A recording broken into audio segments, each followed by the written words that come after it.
அனைவருக்குமே வணக்கம். சற்று முன் கிடைத்திருக்கக்கூடிய ஒரு மிக மிக முக்கியமான செய்தி ஒன்று வெளியாகியுள்ளது. சற்று முன் 24 மணி நேரத்தில் திமுக ஆட்சி கலைப்பு, ஸ்டாலின் அதிரடி கைது, இது மாதிரி பார்த்தீங்கன்னா செய்திகள் வெளியாகியிருக்கு.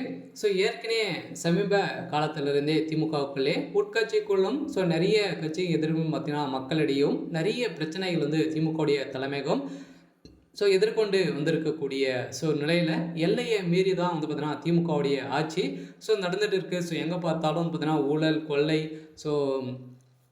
கற்பழிப்பு, இது மாதிரி பார்த்தீங்கன்னா நிறைய சென்னையில் நடந்துட்டு இருக்கக்கூடிய நிலையில் மீண்டும் மீண்டும் நடக்கக்கூடிய சம்பவத்தின் அடிப்படையில் தான் இப்போ திமுகவுடைய தலைமையகத்துக்கு மீண்டும் மீண்டும் நெருக்கடி கொடுத்துருக்கக்கூடிய நிலையில் இப்போ அதிரடியாக பாஜகவுடைய மேலிடமே பார்த்தீங்கன்னா கொடுத்துருக்கக்கூடிய நிலையில் தான் இதன் அடிப்படையில் திமுகவுடைய ஆட்சி கலையகத்துக்கான அனைத்து ஏற்பாடுகளும் நடந்திருக்கு. இருந்தாலும் ஏற்கனவே செந்தில் பாலாஜியுடைய வழக்குகளும் பார்த்தீங்கன்னா முதல்வர் ஸ்டாலின் அவர்கள் வசமாக சிக்கியிருக்காரு. அதெல்லாம் இப்போ கூடிய விரைவில் செந்தில் பாலாஜி அவர்களும் கைது செய்யப்பட போகிறாரு.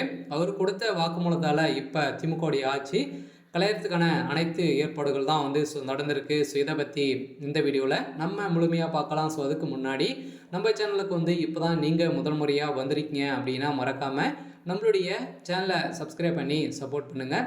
வாங்க வீடியோக்குள்ளே போகலாம். பார்த்தீங்கன்னா திமுகவுடைய ஆட்சி மீது நிறைய நம்பிக்கை எழுந்திருக்கக்கூடிய அளவுக்கு தான் மக்கள் அனைவருமே நடத்திட்டு இருக்காங்க இல்லையா. மக்களையே பார்த்தீங்கன்னா அடித்து விரட்டக்கூடிய நிலைக்கு தள்ளப்பட்டு இருக்கக்கூடிய நிலையை தான் இப்போ திமுகவுடைய ஆட்சி மீது நிறைய வழக்குகளும் நிறைய பிரச்சனைகளும் பார்த்தீங்கன்னா திமுகவுடைய ஆட்சி நடந்துட்டு இருக்கக்கூடிய நிலையில் இப்போ இனிமே 8 மாத காலங்களாகவே இருக்குது. அந்த 8 மாத காலங்களுக்குள்ளே திமுகவுடைய ஆட்சி கலைக்கிறதுக்கான வாய்ப்புகள் இருக்குது. அதுக்குள்ளே 8 மாத காலங்கள் தள்ளிட்டு போகுமா அப்படின்னு தான் பெரிய கேள்விக்குறியாக இருக்குது.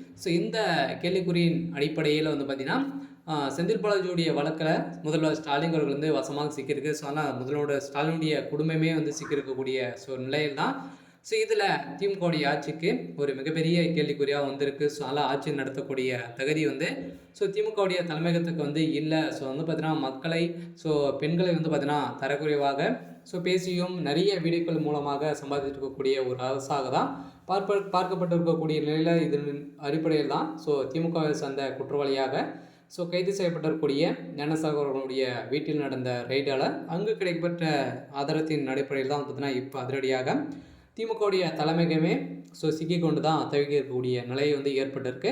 இதனால் ஏற்கனவே ஆளுநருடைய விஷயத்திலும் திமுக நிறைய இது வரைக்குமே பார்த்தீங்கன்னா 2024 நிறைய பிரச்சனைகள் திமுகவுடைய தலைமையகத்துக்கு விழுந்திருக்கக்கூடிய நிலையை தான் இப்போ திமுகவுடைய ஆட்சி இன்னும் 24 மணி நேரத்தில் கலைக்கிறதுக்கான வாய்ப்புகள் இருக்குது அப்படின்ற மாதிரி தான் டெல்லி மேலிடம் உத்தரவு போட்டிருக்காங்க. சரி, ஓகே. இதுக்கான அப்டேட் பார்த்தீங்கன்னா இதுதான். மறக்காமல் நம்மளுடைய சேனலை சப்ஸ்கிரைப் பண்ணி சப்போர்ட் பண்ணுங்கள். தேங்க்யூ.